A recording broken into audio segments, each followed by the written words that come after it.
to start this webinar. Hello there. So thank you for participating in this webinar. I'm David Hamilton. I'm the ESWG Canada's Public Safety Industry Manager, and we will be talking to you today about Next Generation 911 and how GIS plays a critical role in success. First off, we're going to take care of a couple of logistics for the webinar. It will be recorded, and we will share the recording link with you following the webinar. There will also be a survey once you exit the webinar, and we'd greatly appreciate your feedback and participate in that survey.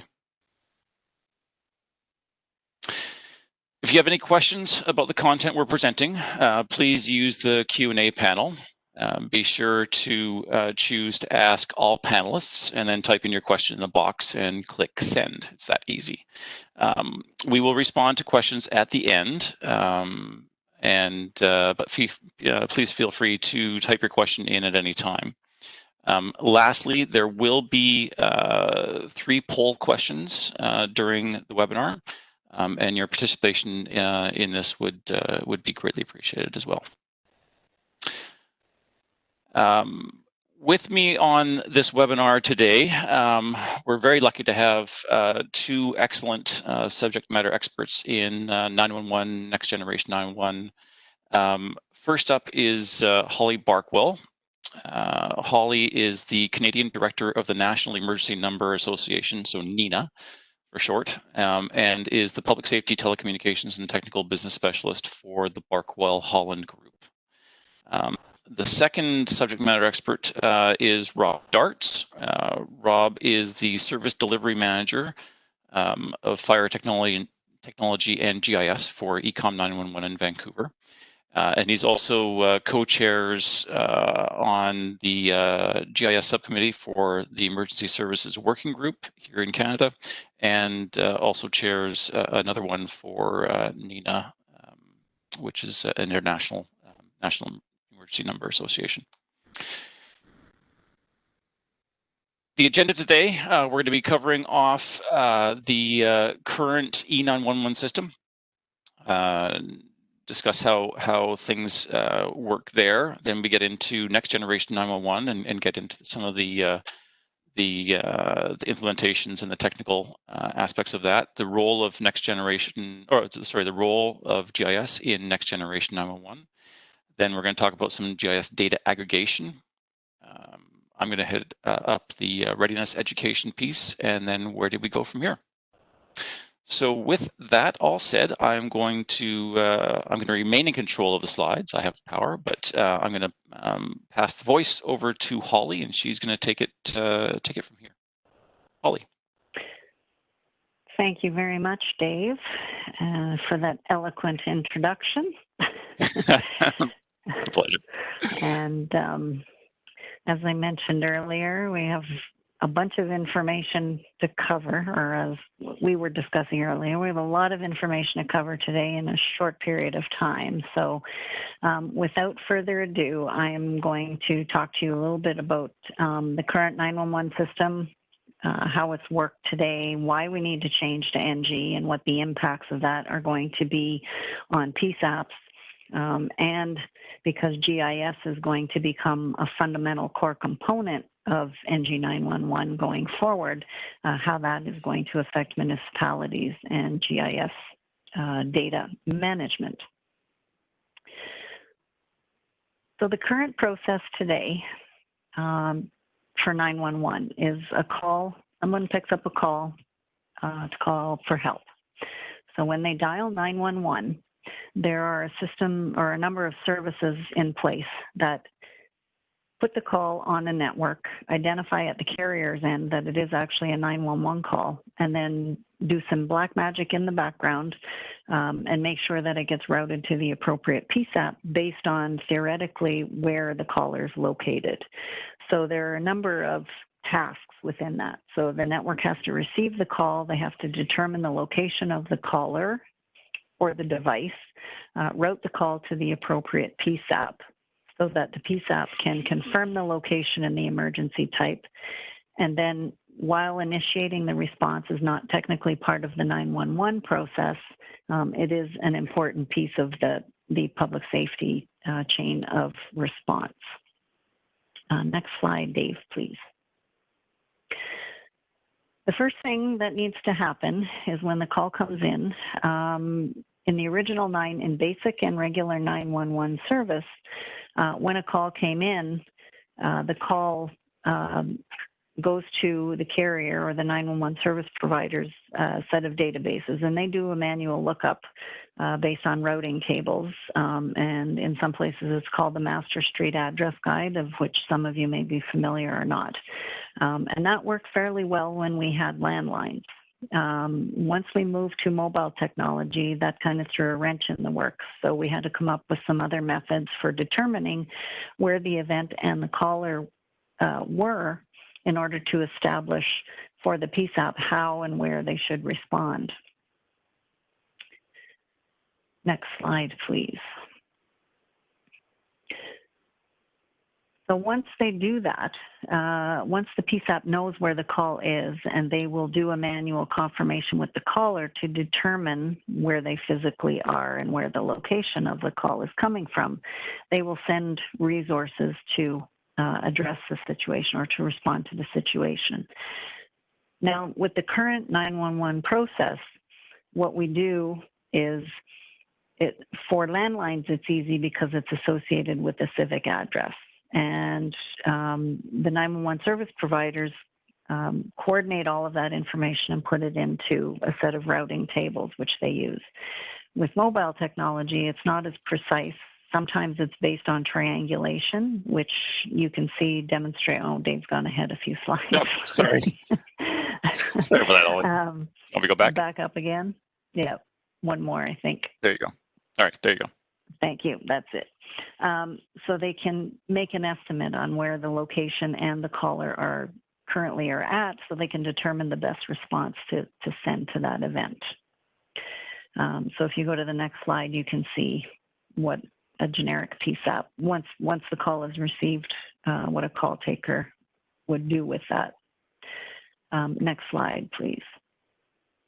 So once the call has arrived at the PSAP and the call taker has determined the nature of the event, whether it's fire or police or ambulance are required, then they can determine the next steps. So they will determine, based on the location of the call, where is the best response staged from and what equipment should best be dispatched to that location and what personnel in some cases. So it informs a whole number of things that happen in the response chain. Next slide, please.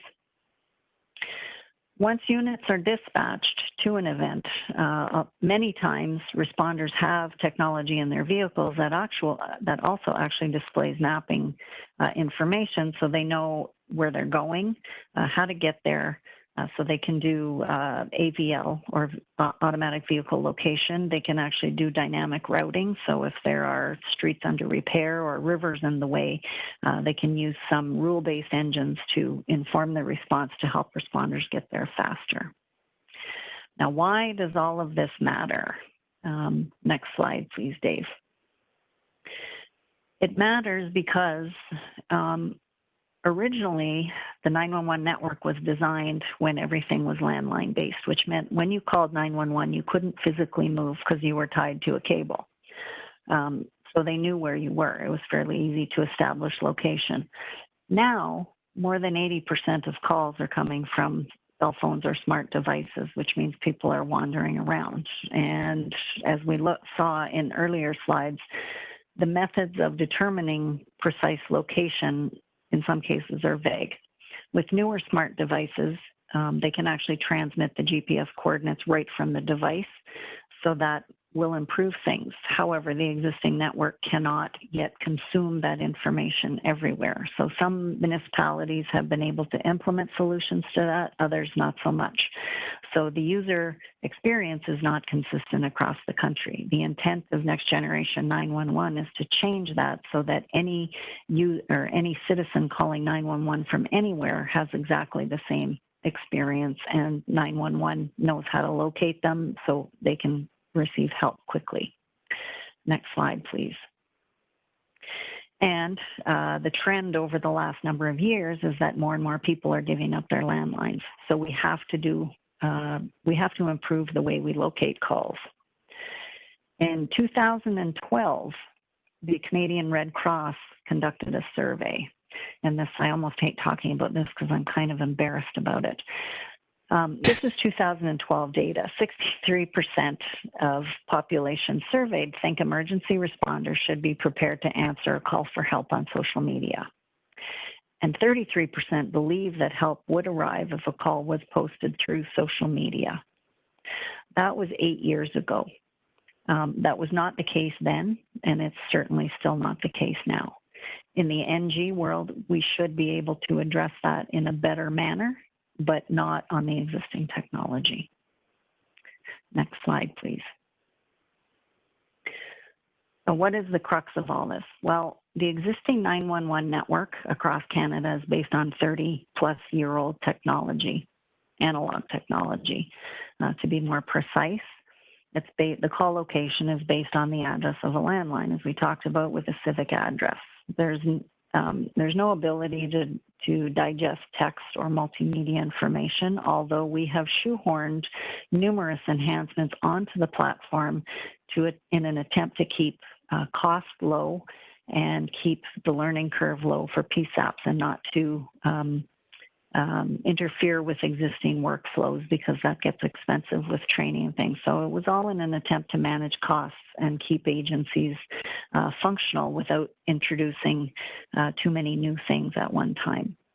The addressing that is working on right now, civic addressing, is all table driven. So it's manual input based on memorandums that flow back and forth. So the ability to introduce errors is much greater, and consistency and sometimes the accuracy of the data sets are not so good. We need to improve that. We need to do a much better job of that. Next slide, please. So we need a change. We have this great idea called Next Generation 911. We need to do it because the public has expectations for service. They expect that when they pick up the phone to dial 911, that public safety knows exactly where you are. They expect to be able to send pictures and perhaps one day video from a scene to help inform response. But mostly it's for additional and better GIS data, because that will speed up response. It will create more accurate responses for agencies, and it will allow agencies to deliver more effective, more cost-effective response. I get a question a lot of times is, how come Pizza and Uber can find me, but public safety cannot locate me? And the answer to that is simple. It's because Pizza and Uber are private corporations who will not allow a situation to go unaddressed that, just requires expenditure of money, because if they don't spend it, it limits their revenue generating capabilities. So they put millions of dollars into solutions so that they know exactly where you are and they can receive that data immediately from the handset device, whereas public safety doesn't have the luxury of unlimited funding. They're operating in many cases on municipal budgets. And as we know, taxpayers don't want to see increase in taxes or costs. So we have to do something. We are at the end of our ability to leverage the existing platform that we currently have. Next slide, please, Dave. The system must be able to accommodate additional technologies. More and more people are carrying smartphones with the ability to generate multimedia information. Also, people want to text. They don't understand why they can't text 911 today. And while in Canada, we currently have texting with 911, it's currently rolled out only for the deaf and hard of hearing community. That was done as a test to prove the technology, and the intent is in NG that texting will be available to everyone in general. The challenge there is that it cannot be delivered under SMS, which is the existing infrastructure. So it's going to be rolled out on a platform called RTT, which is real-time text, which is data-driven versus analog, which is SMS is over the voice analog network. RTT will be rolled out over the data network. In order to make that happen so that responders and citizens calling, for example, can see text being written as they occur, much like WhatsApp, you can see little dots on the screen showing the characters are being typed. SMS was never designed to be real time, so it's a best effort delivery basis, which is not acceptable for public safety response. We need better information to locate callers and incidents. We need to deliver dispatchable location, which in terms of public safety is not just a civic address, but an elevation. So if you're in an area that has no high-rise apartment buildings, the ability to locate you is pretty good. But if you're in downtown Toronto, downtown Calgary, downtown Edmonton, or Vancouver, and you're in an office tower, the ability to locate you becomes significantly more complex because of the elevation. While with the NG environment, they are already looking at how we're going to add the elevation component to GIS coordinates. So you will have an X, Y, and Z coordinate so that they will be able to approximate that. And the FCC is already mandating some laws in the US on how that is going to be managed so that they can deliver a floor or an office location information. In addition to that, there are other types of caller information that we call additional data repositories. So the potential for user inputted data. So if I live in a condo complex, why shouldn't I be able to log into a portal and provide some extra information so responders can find my apartment? And that should be delivered with the call to the 911 center. So data, different types of data used by telecoms, PSAPs, and responders for the same area. So in here, we're talking potentially delivery of site plans from smart buildings that have all kinds of information about the building itself. In the event that there is an incident, you know, perhaps being able to share cameras, all of those kinds of things. But data today, as everyone knows, is stale, gets stale very quickly. It's often not complete, and the opportunity for inaccuracies are fairly vast simply because data is coming from multiple places, and it's a lot of time input manually versus being coordinated from a central data set. Next slide, please. So in order to support that drive for change, the CRTC directed in Decision 2017-182, directed all telephone and mobile wireless companies to update their networks to be ready to provide next generation 911 services. So what does that look like? Next slide, please. And again, it means new technology to be able to deliver all these things we just talked about, and not just the functional technology layer, but also the data. What are we going to do to facilitate the ability to be able to locate people and pass actionable information on to responders so that they can make efficient, fast response? So we're going to create an emergency services IP network, in short, an ESWG. It's a secure, scalable, and resilient network, the same as the 911 network is today. So it's built to withstand power failures and all kinds of, it's built to no single point of failure. It's going to be media agnostic, so it will accept multiple streams of information types, and it will be able to have hooks to accept new media as they are introduced into the market space. It's being built to handle things we don't even know what they are yet. We haven't envisioned what they will be yet. And GIS will be a foundational component of Next Generation 911 rather than an add-on at the end of it. In basic 911, all addresses in a given territory were routed to a single PSAP. So everything went to a PSAP by default.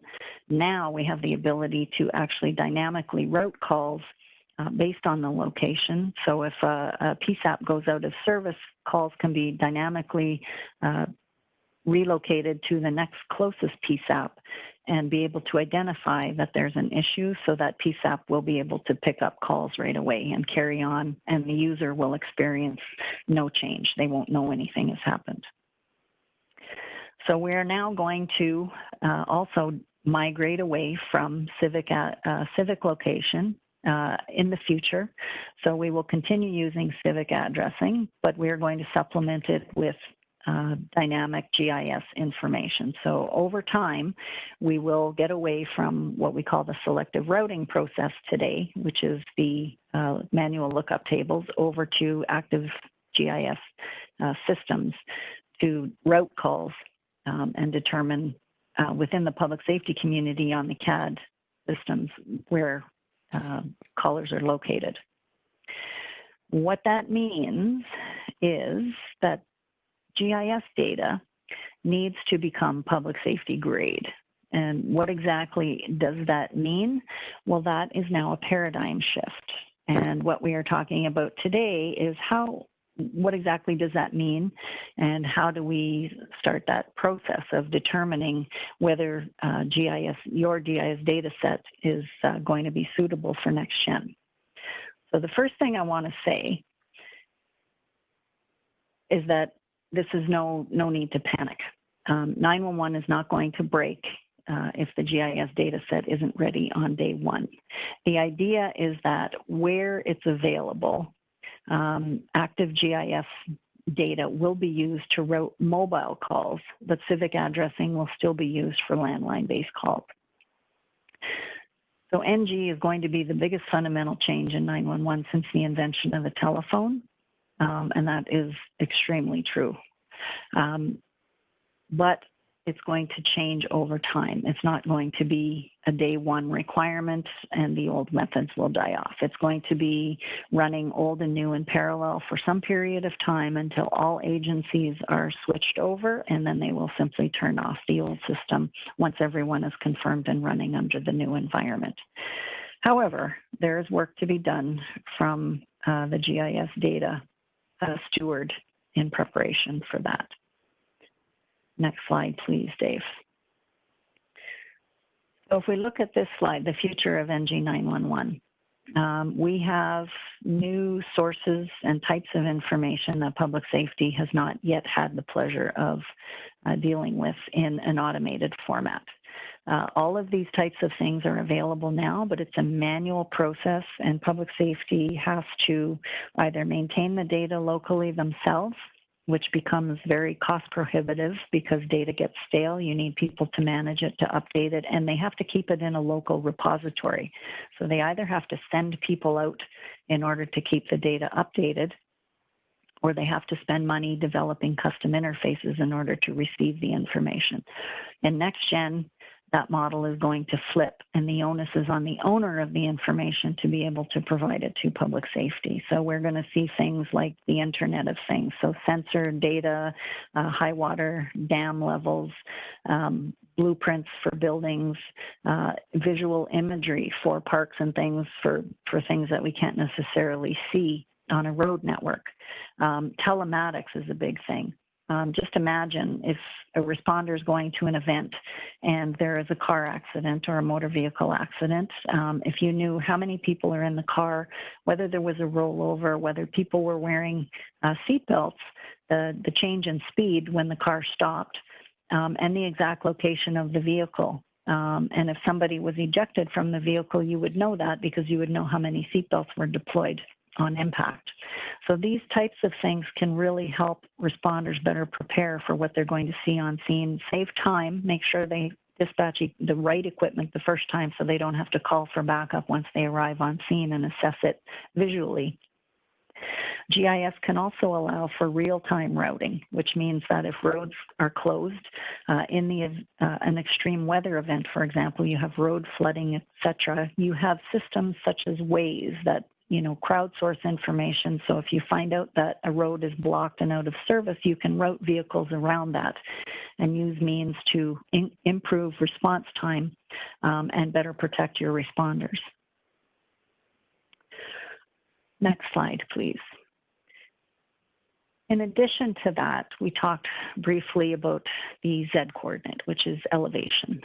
There are all kinds of technologies in process are being developed right now and solutions that are out there, but some of them are inexact yet because they depend on barometric pressure and various other height over ellipsoid, I believe is the term. I'm sorry if I messed that up. But they are being refined and improved daily. So we firmly expect there's going to be solutions available by the time we roll out NG. And in fact, the FCC is already supporting that with requirements in the US for carriers to develop that technology. In Canada, the Emergency Services Working Group is actively looking at that and looking for ways how we can incorporate that information into the NG environment from day one or as soon as it's available. From carriers. So there are a number of instances that we're looking at to be able to deliver that. Next slide, please, Dave. So who exactly participates in NG 911? Well, there are all kinds of stakeholders. We have governance and advisory bodies. We have the NG 911 network providers, which currently are called 911 service providers. So that's Bell, TELUS, FastTel, and in the Northwest Tel.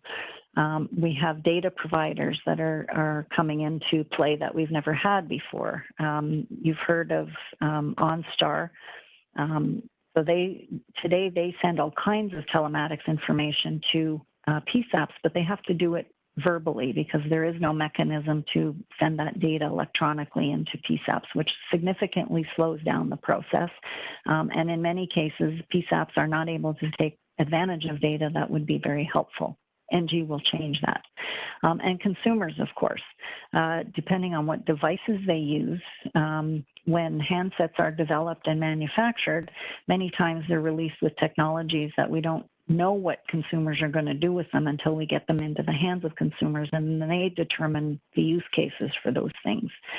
Cameras, who would have ever thought camera would be useful on a telephone when it was first introduced? Now, if you get a camera without a phone, you're considered an old person. So who belongs to the governing and advisory bodies? Next slide. There are a number of stakeholders, and these change based on the market. So in the US, they're slightly different. But in Canada, we have the CRTC, so the Canadian Radio and Television and Telecommunications Commission.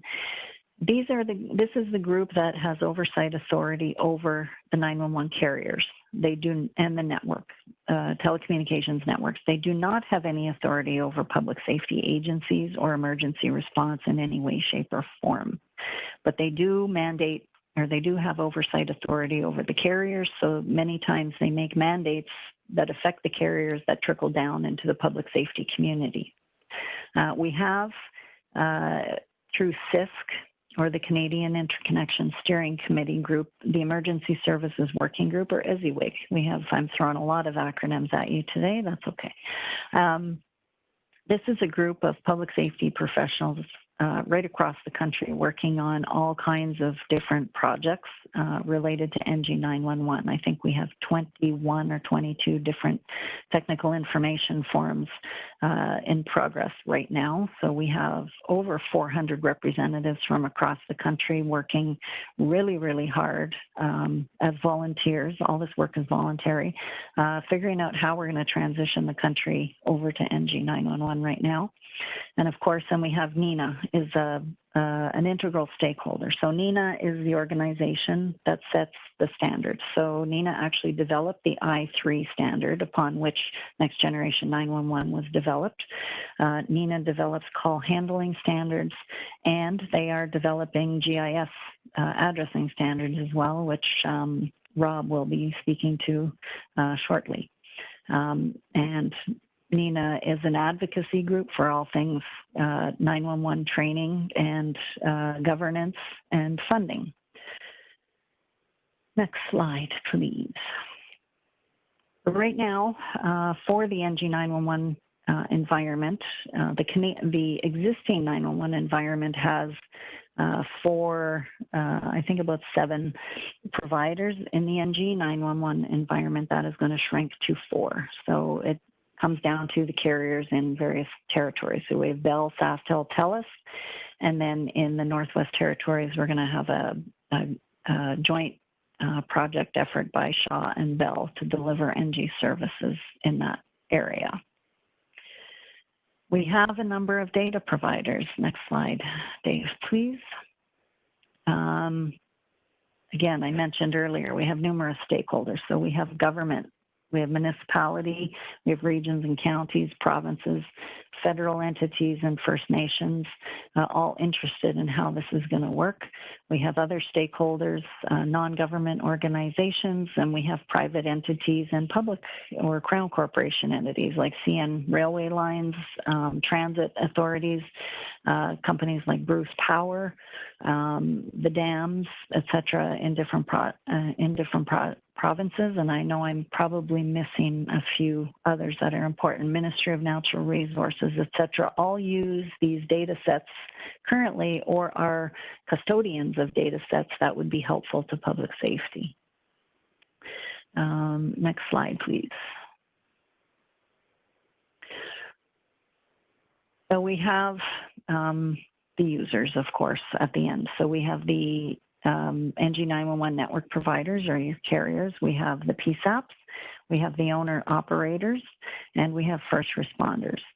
So in the PSAP category, in the past or in the analog network, secondary PSAPs, so you have two categories. You have primary and secondaries. The primary agencies are the ones that receive the 911 calls and handle those and distribute them, and the secondaries are the agencies that actually respond. In the next-gen environment, that distinction is gone from a technical perspective. So everybody's operating on the same platform so that they can transfer calls and do things that we can't currently do, but we know we need to do in the future. Then we have owner-operators of the information and the data and the systems that are used by NG 911, and of course the first responders, which depend on all of those things working correctly to get to the right place at the right time. And I often tell people or in presentations when I'm speaking is that when a person picks up the phone to call 911, there are approximately 12 to 14 different systems that have to work in conjunction perfectly for responders to be able to get to them to help them on, what is quite likely the worst day of their life. So it's doing a good job today, but we know we can do better. Okay, next slide. So one of the more important things, we have a series of timelines. So as I mentioned, the CRTC earlier has set some deadlines for 911 service providers to meet, or the next generation 911 network providers. So this whole thing started in 2017 with Decision 2017-182, which directed the carriers to upgrade their networks. So that's the line on the left. We today are at September 2020. So we have some deadlines we had some deadlines outlined in that Decision 2017-182.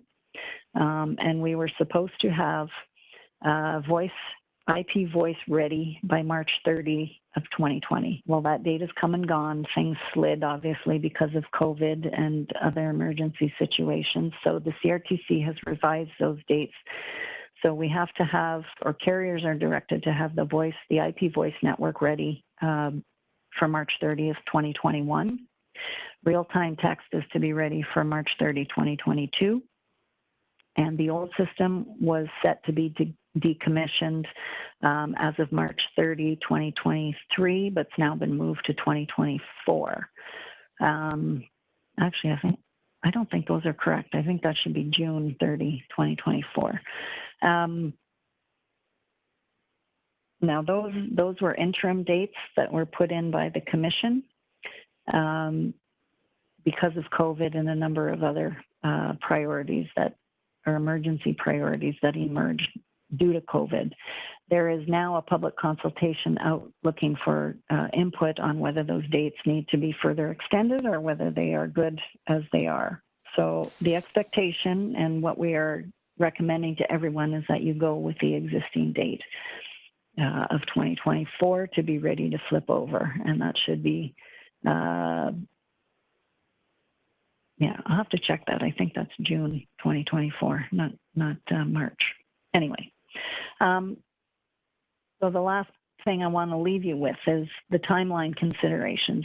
If you work backwards from 2024, we're at September 2020. So we've got not quite 3 years to make this all happen. Experience tells us that the procurement process, well, first you have to go through budgeting if you need money to do things. And then that's a 12 to 18 month process. Then you have to go through procurement, which can be another 12 months. So if you work the timeline back, that leaves you like a year for implementation, testing, and go live. We know that as we get closer to the deadlines, that resource competition is going to increase. There are a limited number of vendors in the space.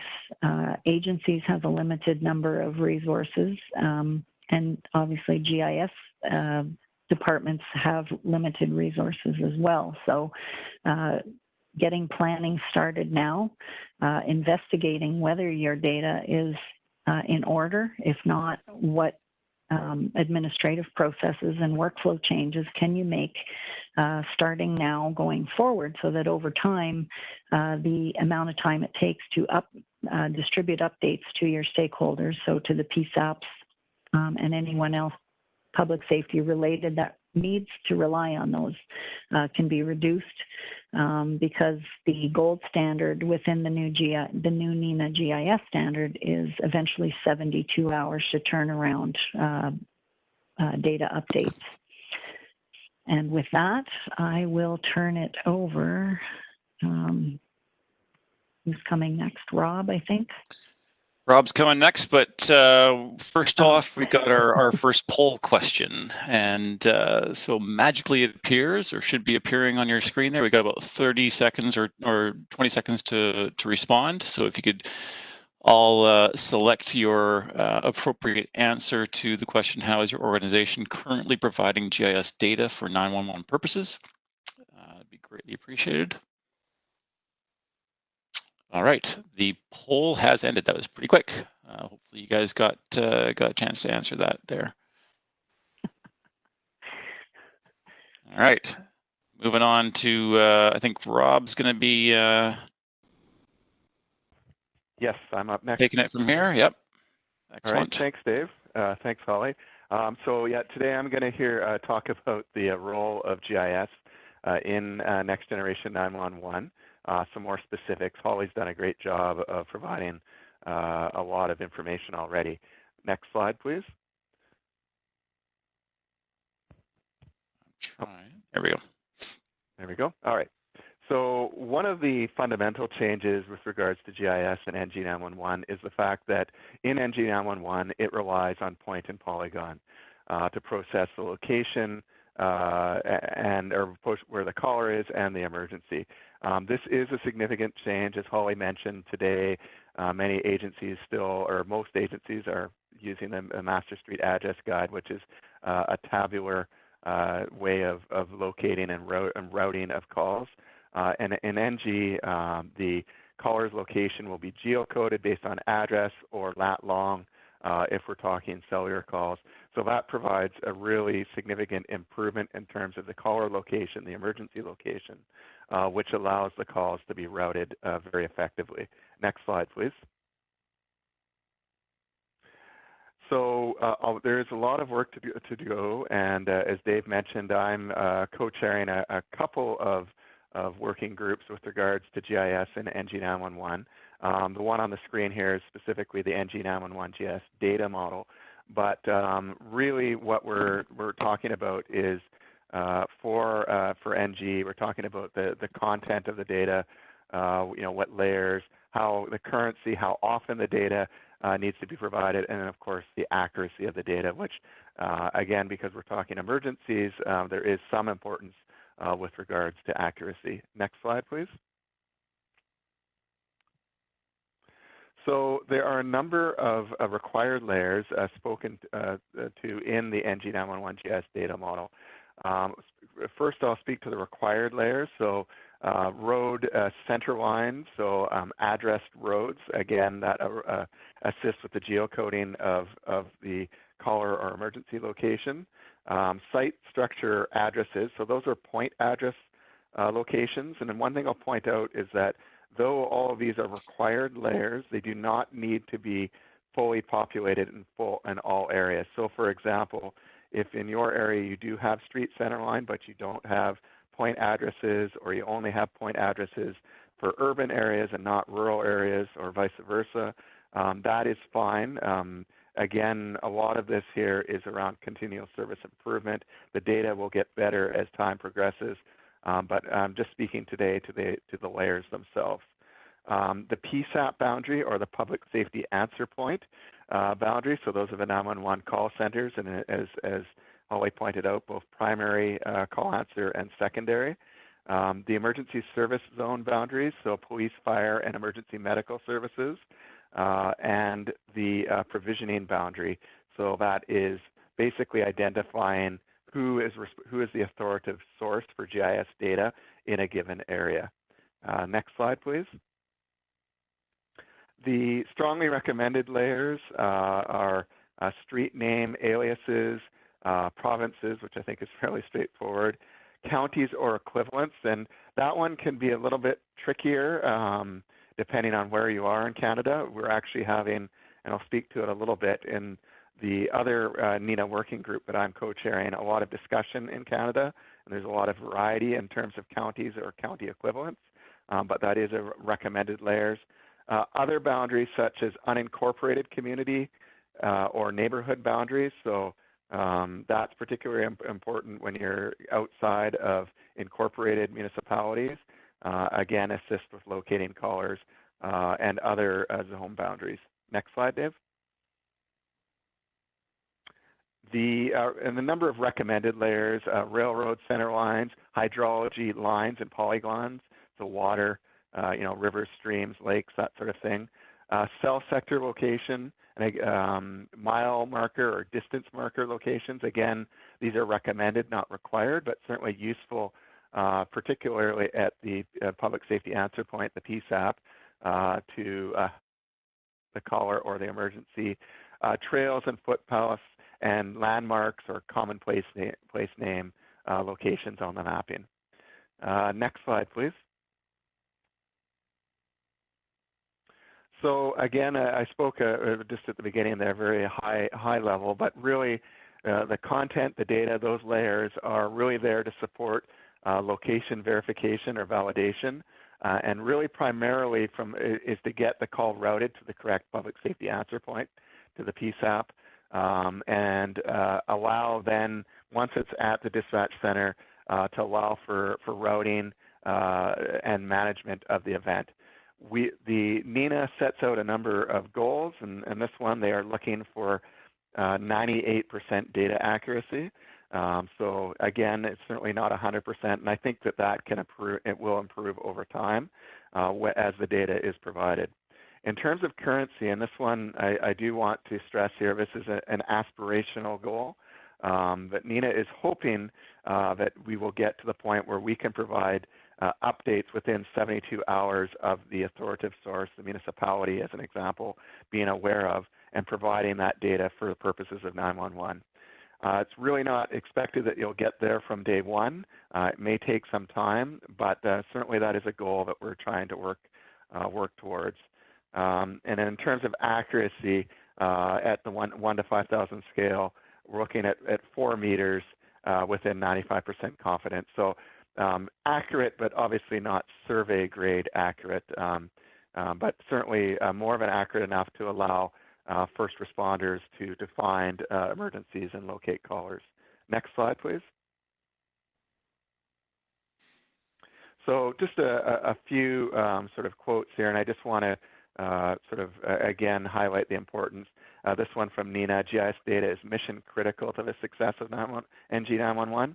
So again, that data is really used right from almost the very beginning. Holly spoke of all the connected systems in 911. With NG 911, that GIS data will be used to geocode the address and locate the caller and then route the call to the correct PSAP, which is really critical. The sooner that the first responders get to the emergency, generally speaking, the better outcomes. Next slide, please. So again, we've talked about, but GIS professionals are now in effect becoming geospatial first responders due to that critical nature. So this GIS data that we're receiving from the authoritative sources that will go to the NG 911 network providers is really critical, and we just want to convey that message that, you know, the importance of the data, that NG 911 requires public safety grade GIS data. Next slide, please. So Dave and Holly both spoke of the Emergency Services Working Group. One specifically that I co-chair is something called TIF 91 or 92, which is focused on NG 911 GIS data and mapping considerations. We have recently written a report that has now been accepted by the CRTC with regards to NG 911 and GIS, and I'll speak a little bit to that in an upcoming slide. But we are continuing work, and specifically two of our matters for future consideration are including Canadian input to the NG 911 GIS data model. So that is a NENA working group that meets on Thursdays. We can provide the information, but something that is critical to getting Canadian information into that data model. Things like field widths, support for French language, some of the field names themselves. I mentioned one of the recommended layers was mile markers. You know, some Canadian input thought that that may be more appropriately called distance markers, but again, we are looking for participation in that working group. And then the other one, which I am also co-chairing, the Civic Location Data Exchange Format Canada. So this is essentially, as the name indicates, is an exchange format for addressing for 911. There is a U.S. format, and we are now in the work of creating a Canadian-specific version of that. I spoke earlier of the issues with regards to county and county equivalents. That's just one topic that we're working on. We meet on Mondays at 2 p.m. Eastern on that group. So again, if there's interest in joining that group, we do have a number of members from Ontario, but we could certainly use more. Next slide, please. So one of the key components in NG 911 is data aggregation, because the data will come from the source, municipalities, regions, counties, whatnot, but someone actually has to put all that data together. Next slide, please. So the report that we provided at TIF 92 and has now been approved by the CRTC in Decision 2020-150 is indicated that where not otherwise defined by provincial legislation and absent of a provincial body that acts as a GIS aggregator, the Commission mandates that the incumbent local exchange carrier, or ILEC, and again, that is the same as the NG 911 network provider, so in the case of Ontario, that would be Bell, by default be the GIS and addressing data aggregator for its surveying territory. So if we go on to the next slide, we can see a little bit of a workflow, GIS data workflow, what this is going to look like. A number of authoritative sources there, being federal, provincial, municipal, or others, per the NG 911 service agreement. So there is an existing E911 service agreement, but there will be new agreements coming, speaking directly to NG 911 with the 911 authorities. Will be signing that what will be included is that they will be providing GIS data to your EZInet provider, to Bell. So that data goes from the authoritative sources and to the aggregator, in the case of Ontario is currently Bell. And Bell has to aggregate that data, and there's a lot of considerations there, and I won't go into it in too much detail, but basically all data needs to be topologically correct. All boundaries, emergency service zone boundaries, street center line, everything has to line up precisely in order to route those calls properly. And then, of course, that same data will be used at the PSAPs, at the dispatch centers to dispatch emergency services to locate the caller and do all the work that they do today, but with enhanced and better GIS data. Next slide, please. All right. And I guess that's the end of my presentation, so back to Dave. Well done, Rob. Thank you very much. All right, so we are going to take another poll right now. It's going to be up for 24 seconds. Do you know if your data is NG911 ready now? So it's a simple yes or no. And got 10 seconds to go here. It looks like we're going to probably run a little bit late on this presentation, so sorry, folks, but it is being recorded if you do need to jump off. All right, so poll has ended. Thank you very much for your input, and I'm going to talk to you now about readiness education. So Emergency Services Working Group, ESWG, and ESWG Canada have formed a partnership to inform local governments and PSAPs on GIS and next generation 911. That's why we're here today. There are 444 municipalities in Ontario, and through this webinar and other channels, we're looking to engage and inform you all about these major changes brought on by next generation 911. So what have we done so far? We have an NG911 site specifically built to be a landing page for the Canadian GIS community, and that is at esri.ca/NG911. And what it gives you is really a high level of what do you need to know, some frequently asked questions that was put together by ESWG. And other resources are on there as well. And some of those resources being a blog series. We've got about a 4 to 6 week cadence on a blog series. I am typically the writer of that blog by name, but we have a team of experts, including Holly, in the background supporting this effort. There's also an infographic series that has been launched with a similar cadence, 4 to 6 weeks. Again, getting the word out and prompting action from the GIS community.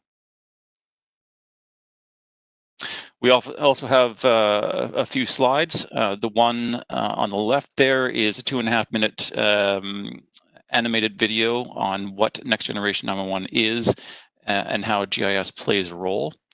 The video on the right is a use case that we put together, giving a good overview of the work we've done with the City of Guelph on their readiness assessment for Next Generation 911. So I urge you both to, urge you all to take a look at both of those.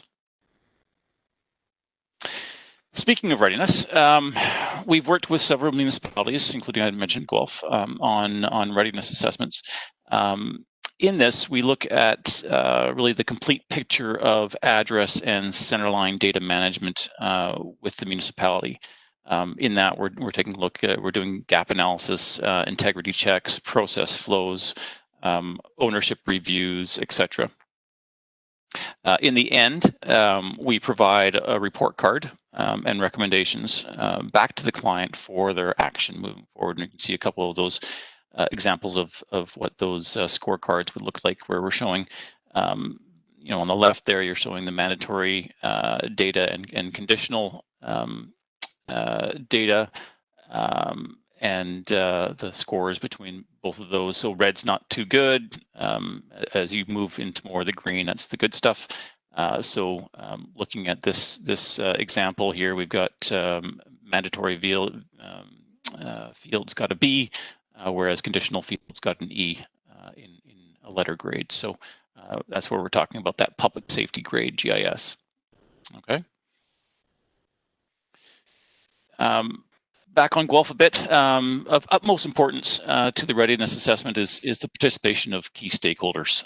What you see here is a list of participants that we had at Guelph, and that's just an example. We've had similar participation from other municipalities as well. But really of note, you got to take a look at some of the individuals that are listed here. We've got the deputy fire chief, we've got the police chief, we've got the CAO, we've got directors, general managers. The engagement with the city of Guelph was phenomenal and proved very worthwhile for everybody involved. In fact, we actually received a letter from the police chief pretty much indicating as such in his overwhelming response to what we did there. Obviously, part of what we look at is the data itself, the accuracy, completeness, integrity checks, currency, what Holly and Rob had talked about previously. There's dozens of checks. The intent of this process is to really know thyself, right? And to get to understand what your processes and interactions are throughout the city, but it's also get to know thy neighbors. Do your jurisdictional boundaries, service boundaries line up together? Do your streets meet at the border? For Next Generation 911, really a complete, accurate, and seamless coverage of these data sets is absolutely critical.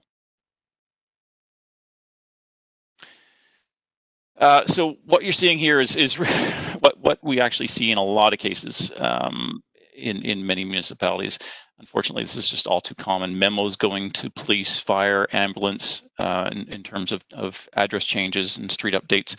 Like I said, going in as memos to all the different players. And everyone is making changes to their own data, but are those changes consistent? Is fire updating their system in the same cadence as police and likewise EMS and even furthermore Bell, right? Is this all documented and effective to support the new Next Generation 911 demands? This will not work, especially if we're to come anywhere close to that 72 hours recommended turnaround for addressing changes into the Next Generation 911 ecosystem that Rob had touched on.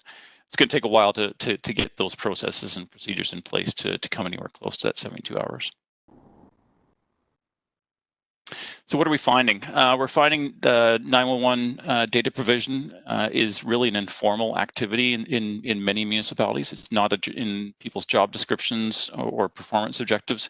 911 operators, PSAPs, and responders use all different data depending on if you're a police dispatcher or fire or your call taker or another entity. There's no data update policies, no minimum update time specified. There's missing data, either private or under construction roads, trails, etc. And then there's no standardized processes and utilities either. So our big surprise doing the assessment seems to be consistency across the board. The content is actually the easy part. But it's the database management and that organizational commitment that is really the underlying massive piece of work that needs to be looked at and create efficiencies for. That all said, I'm gonna ask for poll question number 3 to come up, and we'll have again about 20 seconds to answer it. When is your organization planning on getting your GIS data ready for Next Generation 911? And your options are, we're doing it now, looking in about 3 months, and C is 3 to 6 months, or after 6 months, or finally, not sure. And the poll is closed. Thank you very much for your answers to those. And from that slide, I'm going to hand it back over to Holly, and she's going to take it from here to where to go. Thank you, Dave. And so just two quick clarification or two quick ante-ups is I just want to clarify I was having a COVID moment, and when I made the comment about the timelines earlier, I was totally incorrect. The slide showing the dates is absolutely correct. So, and the second thing is, if we go over time, I apologize. It's usually I start yakking and I can't shut up, so I will try and speak a little quicker. Thanks, Ollie. Sorry, it's recording, isn't it? Oops. Okay. So the impacts on GIS management going forward to support NG911, we're going to require operational changes in the management of data, and by that I mean administrative relationships within organizations. So speaking to departments, knowing your neighbors, planning, speaking to engineering, speaking to the agencies, who owns the master data set, how often are updates getting processed, and that ugly workflow diagram that Dave just showed. How do we document those and look at them with a view to how do we clean those up and make the timing more appropriate going forward. We have new data management practices which will be required. The new data standards, some of which are already here, and as Rob mentioned, extensions are coming, but that doesn't mean we can't get started. Knowing where we are and knowing where we need to be are the two key points. And in some cases, new software may be required in order to manage that. So knowing what performing the needs assessment now and defining the plan to get there provides opportunity to do budgeting, procurement, and all those other good processes. Next slide, Dave, please. So from an ESWG perspective, planning has to start now. I mentioned earlier that timelines are crucial, and we're going full speed ahead. There's lots of work to do yet, and a lot of people are using the excuse, well, things aren't fully defined, shouldn't we wait? No, we can't afford to wait. We need to get there in a coordinated fashion. We need to do it in a consistent manner right across the country so that the user experience is maintained from coast to coast. What we don't want is for a user to contact 911 in Ontario and then go to BC, for example, pick up the phone and have a completely different experience. That's not in anyone's best interest. We want to standardize service levels across the country, and to do that we need coordination and reasonable timelines, but we need everybody to be on board to do that. Next slide. So your takeaways today. GIS is no longer an innocent bystander in the 911 process. It is an integral core component of next generation 911. So your data sets need to be secure and protected. They need to be accurate. They need to be complete, reliable, up to date, and they need to be elastic, which means they need to be malleable so that they can evolve the same as the rest of NG911. We're developing the standards to build a system that's resilient for the next 20 or 30 years. The GIS component has to be the same. Otherwise, we're going to be faced with some insurmountable changes going forward. Next slide. So some questions you can ask yourself. Dave? Yep, sorry. Okay. It was slow. Hello, Dave. Is anybody out there? Okay. So questions you can ask yourselves in your own department. How do I know if our data makes the grade? Well, what do? You conduct a readiness assessment. You can do that internally. You can find help to do that. Either way, it needs to be done. You need to create a roadmap. So you need to ask, what are our internal data management processes, and can they support NG 911 requirements? And that means mapping out the workflow. What does it look like today? It may look like an ugly mess when you start, but there may be some simple things you can do to clean that up just by relationship building between departments. What is our business relationship with our emergency services? What kind of update cycles do we have? Can we improve those?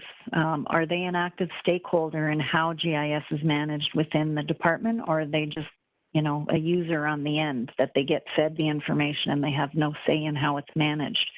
Talk to them and find out what their needs are. Maybe there are things you already have that they could make use of.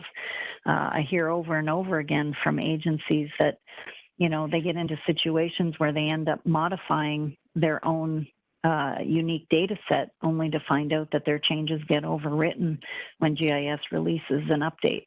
Well, that is not only duplication of effort, but it's a waste of effort because those changes are not getting relayed back into the master data set. So they're being lost, which is valuable information being lost. And lastly, how well do you know your neighbors? With the aggregation model that Rob and Dave spoke about, we need to work with the aggregators and find out how those processes are going to work. And it's going to be a collaborative process. It's not going to be a dictated process. So we need to know who has what. As Dave mentioned, as Rob mentioned earlier, the boundary mapping. You know, are there overlaps? What kind of errors, issues are going to, challenges arise with those, and how are we going to address those going forward? And next slide. And that is the end. So thank you very much. Thank you, Holly. What's that? So yes, that is the end of the slide deck. You know what? We're 6 minutes over the time here. Let's just answer a couple of questions. If you guys can stay on, if the panelists can stay on and cover a couple. The rest, what we'll do is we'll try and answer your questions directly. We've got a list of them here, and we'll reach back out to the people that asked the questions